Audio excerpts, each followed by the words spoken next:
Hello everyone, welcome to my channel one step to success. और जहां आप लोग के लिए आपका जनरल साइंस का क्वेश्चन सीरीज हम फिर से लेकर आ चुके हैं। स्टार्ट करेंगे आज के सेशन को बहुत ही फ्रेश और नए क्वेश्चंस के साथ। चलिए स्टार्ट करते हैं सेशन। और पहला क्वेश्चन देखिए क्या है। निम्नलिखित प्रक्रमों में से किनके कारण शीतलन होता है? शीतलन किनके कारण होता है? ऑप्शन है यहाँ पर। द्रव के वाष्पीकरण से, गैस के संपीड़न से, एक पात्र में द्रव को हिलाने से, गैस के रुद्धोष्म प्रसार से। नीचे आपको कोड दिए गए हैं, सही उत्तर चुनकर बताइए कि किन किन कारणों से शीतलन होता है।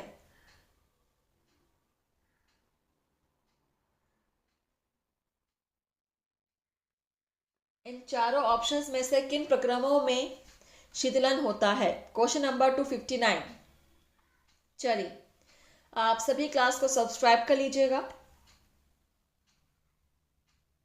शीतलन, और यहाँ पर आपका आंसर क्या हो जाने वाला है? द्रव के वाष्पीकरण से होता है शीतलन, ठीक है, और होता है गैस के रुद्धोष्म प्रसार से। तो 1 और 4 आपका आंसर होने वाला है। यहाँ पर कोट में देखते हैं 1 और 4 दिया हुआ है ऑप्शन बी में, ठीक है। सो नोट कर लीजिएगा क्वेश्चन। नेक्स्ट है हमारा क्वेश्चन नंबर 260। निम्नलिखित में से किसे तरंगे एवं एक तरंगे एक स्थान से दूसरे स्थान तक ले जा सकती है? इनमें से किसे तरंगे एक स्थान से दूसरे स्थान तक लेकर जा सकती है? ऑप्शन है वेग, द्रव्यमान, ऊर्जा या तरंग दैर्घ्य। चलिए क्वेश्चन नंबर है आपका 260, आपका जनरल साइंस का क्वेश्चन, जो कि आपको हर तरह के एग्जाम्स में काम आएंगे। जैसे आपका अभी बीपीएससी के एग्जाम्स होने हैं, आपका एसटेट, आपका HPSC, MPSC, MPTET, TGT, PGT, हर तरह के एग्जाम्स में आपको बहुत ही काम आने वाले हैं, ठीक है। तो किस तरह के किसे तरंगे एक स्थान से दूसरे स्थान तक लेकर जा सकती हैं? ऊर्जा को, ठीक है, ऊर्जा को लेकर जा सकती हैं। Option C is correct. और आप देख सकते हैं यहाँ पर ये एनडीए 2005 के एग्जाम में पूछा गया ये क्वेश्चन। नेक्स्ट है क्वेश्चन नंबर 261। निम्नलिखित कथनों पर विचार कीजिए। ऑप्शन है एक ऐसी तार जिसमें धारा प्रवाहित हो रही हो आवेशित होती है। धारा प्रवाहित चालक में इलेक्ट्रॉन प्रकाश के वेग के समान वेग से अपवाह करते हैं। तो कौन कौन से कथन यहाँ पर सही हैं?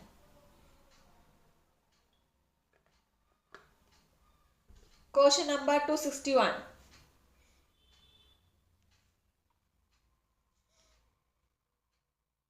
दो कथन दिए हुए हैं, इनमें से कौन कौन से कथन सही है? सो फ्रेंड्स देखिए, यहाँ पर दोनों ही जो कथन है वो गलत है, ठीक है। आपका एक भी कथन यहाँ पर सही नहीं है। सो आई होप यहाँ पर आंसर में दिया होगा। हाँ बिल्कुल दिया हुआ है, ना ही एक और ना ही दो, मतलब दोनों ही ऑप्शन यहाँ पे गलत है। क्वेश्चन नंबर 262, बहुत बड़ा सा क्वेश्चन है, पढ़ लेते हैं पहले।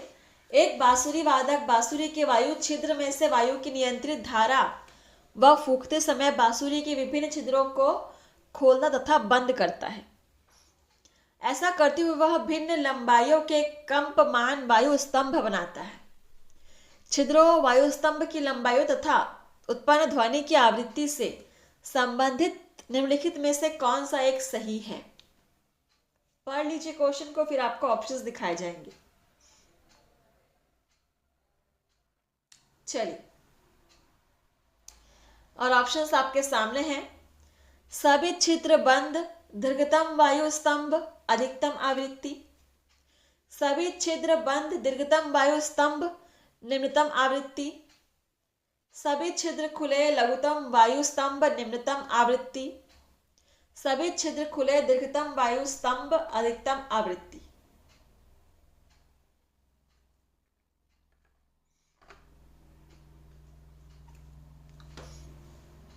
एक बार फिर से पढ़ लीजिए क्वेश्चन को, बहुत बड़ा सा क्वेश्चन है, समझ लीजिए।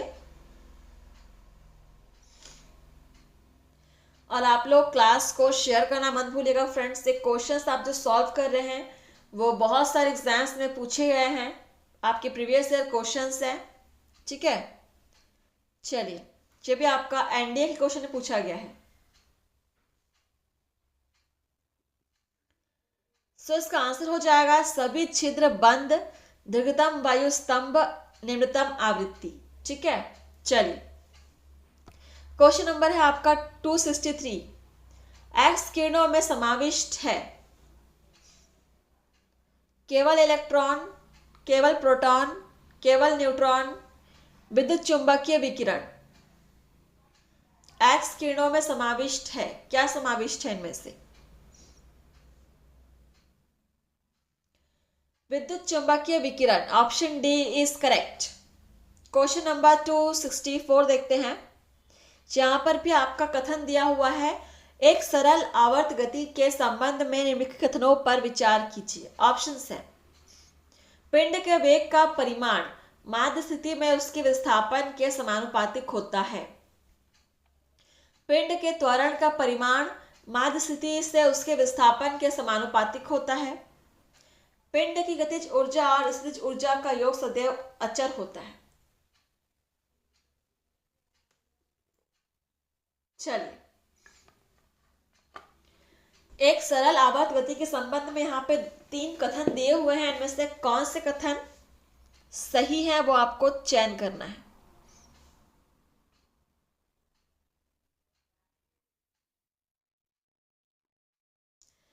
सो यहाँ पर देखिए, ऑप्शन आपका दूसरा और तीसरा बिल्कुल यहाँ पर सही है। ठीक है, नोट कर लीजिए, दूसरा और तीसरा आपका सही हो जाएगा।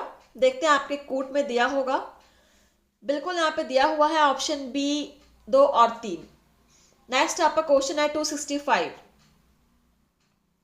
समुद्री स्तर पर हाइड्रोमीटर द्वारा एक पदार्थ का अपेक्षित घनत्व मापा जाता है। यदि यह मापन एक पर्वत के शिखर पर किया जाए तब उसका अपेक्षित घनत्व क्या होगा? 0, समुद्री स्तर पर लिए गए मान से अधिक, समुद्री स्तर पर लिए गए मान से कम, या समुद्री स्तर पर लिए गए मान के बराबर। क्वेश्चन को पढ़िए और समझ के आंसर कीजिएगा। बहुत ही अच्छा क्वेश्चन है। आईएएस, यूपीएससी, एसएससी, इन सब एग्जाम्स में इस टाइप के क्वेश्चंस आपको देखने को मिलते हैं। जनरल साइंस के लॉजिकल क्वेश्चंस। समुद्री स्तर पर हाइड्रोमीटर द्वारा एक पदार्थ का अपेक्षित घनत्व मापा जाता है। यदि यह मापन एक पर्वत के शिखर पर किया जाए तब उसका अपेक्षित घनत्व समुद्री स्तर पर लिए गए मान से कम होगा। ठीक है, option C is correct. Question number 266। किसी भोजन बनाने वाले पात्र के लिए सबसे अधिक वांछनीय गुण कौन से हैं? उच्च विशिष्ट ऊष्माधारिता और निम्न चालकता, निम्न विशिष्ट ऊष्माधारिता और उच्च चालकता, उच्च विशिष्ट ऊष्माधारिता और उच्च चालकता, निम्न विशिष्ट ऊष्माधारिता और निम्न चालकता। क्वेश्चन नंबर 66 नोट कर लीजिएगा। किसी भोजन बनाने वाले पात्र के लिए सबसे अधिक वांछनीय गुण कौन से होंगे?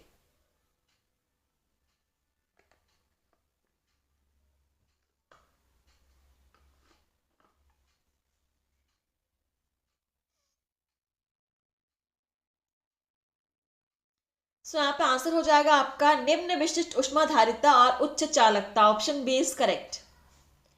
क्वेश्चन नंबर आपका है 267। मोमबत्ती लपट में कौन सा क्षेत्र सबसे अधिक गर्म होता है?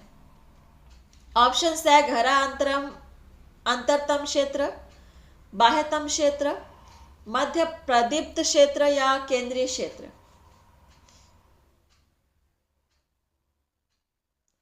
मोमबत्ती लपेट में कौन सा क्षेत्र सबसे अधिक गर्म होता है? एनडीए 2006 में क्वेश्चन पूछा गया है। तो सबसे अधिक गर्म क्षेत्र आपका होता है मध्य प्रदीप्त क्षेत्र। सॉरी, नहीं, इसका आंसर नहीं, ये नहीं होगा, बाह्यतम क्षेत्र। ठीक है, सबसे अधिक क्षेत्र गर्म क्षेत्र होता है बाह्यतम क्षेत्र। Option B is correct. Next है आपका क्वेश्चन नंबर 268। फिर से आपके कथन दिए हुए हैं। यहाँ पर आपको कथन को पढ़ना है और विचार करना है कि कार्य नहीं होता जब व्यक्ति क्षैतिज तल पर चल रहा है, व्यक्ति पहाड़ी पर चढ़ रहा है, व्यक्ति सिर पर भार लेकर क्षैतिज तल पर चल रहा है, चंद्रमा पृथ्वी के चारों ओर घूम रहा है। इनमें से कौन से स्थिति पर कार्य नहीं होता?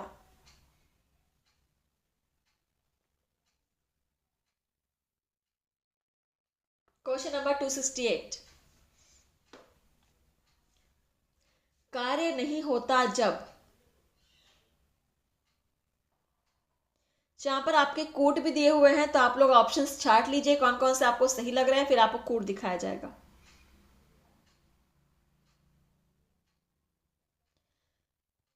कार्य नहीं होता जब, यहां पर आपका पहला, तीसरा और चौथा बिल्कुल सही हो जाएगा। ठीक है, इन तीनों कंडीशंस में ही कार्य नहीं होती। ठीक है, सिवाय दो को छोड़कर। सो 1, 3 और 4 आपका राइट आंसर है। और दिख रहा है मुझे option D is correct. Question number आपका 269। यहां पे आपके फिर से कथन दिए हुए हैं, ध्रुवों की अपेक्षा भूमध्य रेखा पर किसी पिंड का भार कम होता है क्योंकि। ऑप्शन है, पृथ्वी अपने अक्षर पर घूमती है, ध्रुवों पर बर्फ का आवरण गुरुत्वीय आकर्षण बढ़ा देता है, ध्रुवीय व्यास की अपेक्षा भूमध्य व्यास दीर्घ होता है, इसके पीछे अज्ञात तथ्य है। उपरोक्त कथनों में से कौन से सही हैं आपको बताना है। क्लास के एंड में सभी कमेंट्स करके बताएंगे सेशन आपको कैसा लगा और आपने कितने क्वेश्चन सॉल्व किए। ध्रुवों की अपेक्षा भूमध्य रेखा पर किसी भिंड का भार कम होता है क्योंकि, तो इसके पीछे का तथ्य जो है वो अज्ञात है। ठीक है, यहाँ पर ऑप्शन 4 यहाँ पे सही हो जाएगा, तीनों में से कोई भी सही नहीं है। ठीक है, तो ऑप्शन 4 केवल सही है। देखते हैं अगर दिया होगा आपको कूट में, बिल्कुल यहाँ पे दिख रहा है केवल 4। क्वेश्चन नंबर 270, ये भी आपका कथन वाला ही क्वेश्चन है। यदि कोई केशिकत्व नहीं हो तो। ऑप्शन है, केरोसिन लैंप जलना असंभव होगा, स्ट्रॉ के प्रयोग से सॉफ्ट ड्रिंक नहीं पिया जा सकेगा, सोखता काम नहीं करेगा, धरती पर कोई पादप नहीं हो पाता।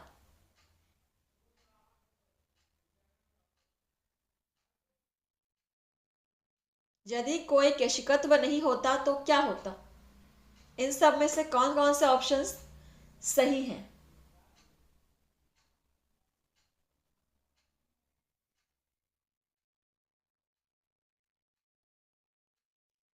यहां पर आपको 1, 3 और 4 ऑप्शन आपका सही है। ठीक है, स्ट्रॉ से सॉफ्ट ड्रिंक पीने के लिए आपका केशिकत्व बल जरूरी नहीं है। ठीक है, तो आपका 1, 3 और 4 सही हो जाएगा। देखते हैं ऑप्शन में यहाँ पर दिया हुआ है 1, 3, 4, option B is correct. Question number 271, निम्नलिखित में से कौन सी एक एक्स किरण की एक लाक्षणिक विशेषता नहीं है? ऑप्शन है, उनके प्रचार के लिए किसी माध्यम की आवश्यकता नहीं होती, वे परावर्तन के नियम का पालन करती हैं, वे प्रकाश तरंगों की गति से चलती हैं, वे अनुदैर्घ्य प्रकृति की होती हैं। इनमें से कौन सी एक एक्स किरण की विशेषता नहीं है बोला गया है? ठीक है, नहीं है।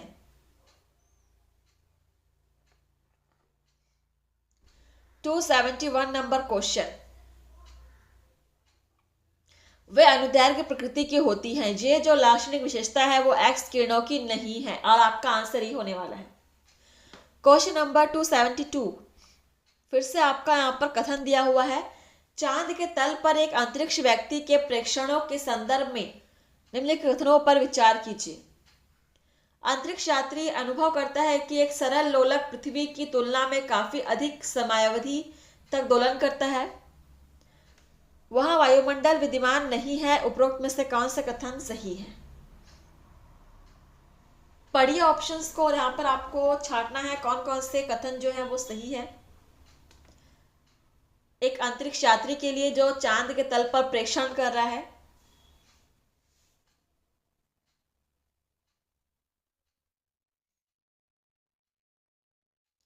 सो यहाँ पर ऑप्शन फर्स्ट और सेकंड दोनों ही आपके सही है, ठीक है, दोनों कथन ही सही है।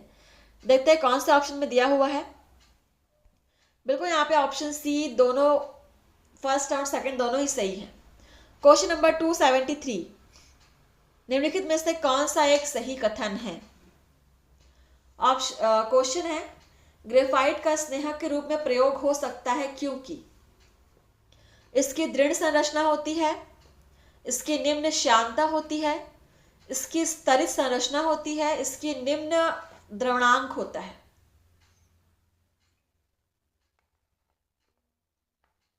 तो ग्रेफाइट का स्नेहक के रूप में प्रयोग हो सकता है, इसके क्या कारण है।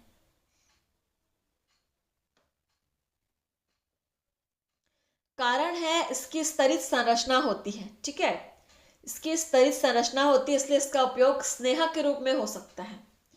क्वेश्चन नंबर है नेक्स्ट आपका 274। चलिए, पार्थिव दूरबीन और खगोलीय दूरबीन में मूल अंतर क्या है। ऑप्शन है, पार्थिव दूरबीन का एक लेंस अवतल लेंस होता है, पार्थिव दूरबीन में बनने वाला अंतिम प्रतिबिंब आभासी होता है, पार्थिव दूरबीन में ऊर्ध्वशीर्षी प्रतिबिंब बनता है जबकि खगोलीय दूरबीन में अधोशीर्षी प्रतिबिंब बनता है, पार्थिव दूरबीन में अधोशीर्षी प्रतिबिंब बनता है जबकि खगोलीय दूरबीन में ऊर्ध्वशीर्षी प्रतिबिंब बनता है। तो आपको यहाँ पर एक पार्थिव दूरबीन और खगोलीय दूरबीन में मूल अंतर आपको बताना है, ठीक है। चलिए ऑप्शंस देखिए और बताइए, पार्थिव दूरबीन और खगोलीय दूरबीन में मूल अंतर।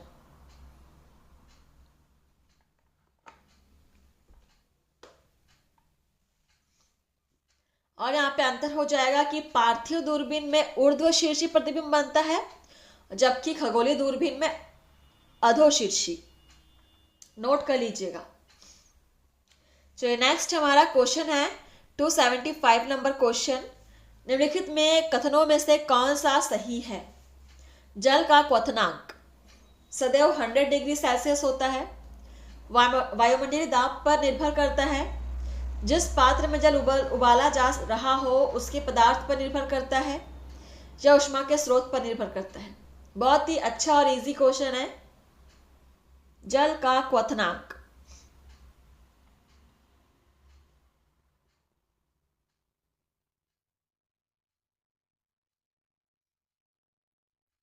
कौन सा एक कथन सही है।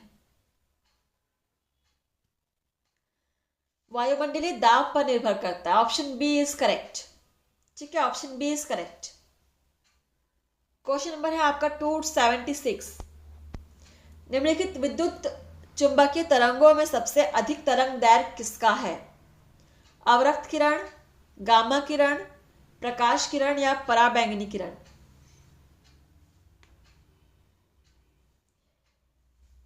इन सभी विद्युत चुंबकीय तरंगों में सबसे अधिक तरंग दैर्घ्य किसका है।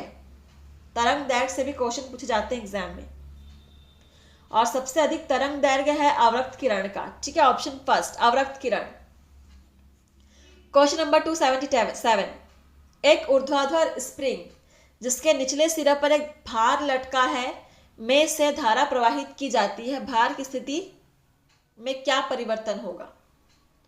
ऑप्शन से भार ऊपर जाएगा, भार नीचे आएगा, भार की स्थिति में कोई परिवर्तन नहीं होगा, या भार दोलन करेगा।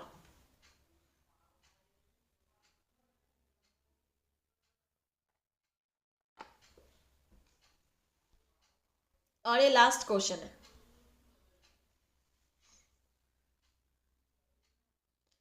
सो यहाँ पर आंसर हो जाएगा आपका भार दोलन करेगा, ठीक है, क्योंकि एक स्प्रिंग है तो स्प्रिंग के दोलन के साथ भार भी आपका दोलन करेगा, ऑप्शन डी इज करेक्ट।